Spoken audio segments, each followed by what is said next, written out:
Hello friend, मैं अभिषेक शर्मा आपका technical classes से स्वागत कर रहा हूँ। यहाँ पे अपन बात कर रहे हैं एग्जाम्पल नंबर 8.2 की। ये चैप्टर नंबर 8 है जो कि स्ट्रेन एनर्जी के लिए है।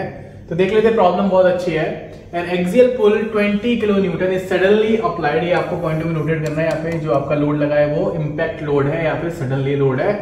और स्टील रॉड 2.5 मीटर लॉन्ग यानी कि 1500 mm हो जाएगा एंड 1000 mm स्क्वायर इसका क्रॉस सेक्शन दे रखा है। Calculate the strain energy which can be absorb in the rod.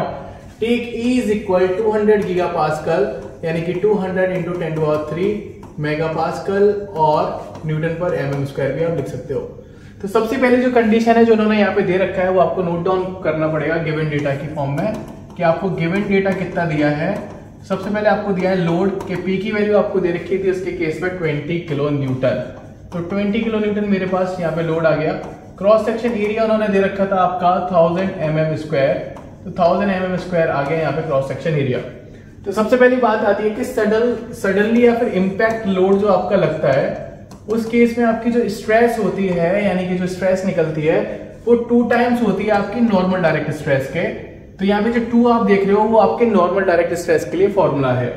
तो जो आपका एरिया जो आपका लोड लगा हुआ है डायरेक्ट लोड है वो आपका 20 किलो न्यूटन है। 20 इंटू 10⁻³ करना पड़ेगा, 20 इंटू 10⁻³ और नीचे आएगा 1000 तो ये 1000 से 1000 कट जाएगा और 20 मल्टीप्लाई 2 तो 40 होता है। तो ये गलत है यहाँ पे। तो ये हो जाएगा मेरा 40 न्यूटन पर mm स्क्वायर। कुछ मिस्टेक्स होती है बुक के अंदर तो अपन उनको रिजॉल्व करेंगे। यहाँ 440 दे रखा था, दिस इज टाइपिंग मिस्टेक। अब मुझे क्योंकि वॉल्यूम आइडेंटिफाई करना है तो मुझे क्रॉस सेक्शन एरिया दे रखा है, लोड दे रखा था उसने 2500 मैंने ऊपर लिख रखा है, 2.5 मीटर लॉन्ग है। तो मैंने जब इसको पुट किया तो आप देखेंगे यहाँ पे 10⁻³ 10⁻³ 10⁻6 हो गया। तो 2.5 इंटू 10⁻6 वैल्यू आ गई यहाँ पे mm⁻³। अब इसके बाद मुझे एनर्जी का फॉर्मूला पता है सिंपल तरीके से। स्ट्रेन एनर्जी का फॉर्मूले की मैं बात करूंगा तो आप बोलेंगे सिग्मा स्क्वायर ओवर 2E हो जाएगा मल्टीप्लाई वॉल्यूम की बात करेंगे। तो यहाँ पे जो वैल्यू है उसने सही लिख दिया, यहाँ गलत लिखा था। 40 का स्क्वायर आएगा यहाँ पे ओवर 2 इंटू E यानी कि 200 गीगा पास्कल। तो अपन 200 इंटू 10⁻³ लगा देंगे। वॉल्यूम आपको पता है 2.5 इंटू 10⁻6 और जो यूनिट निकलेगी वो न्यूटन mm में निकलेगी।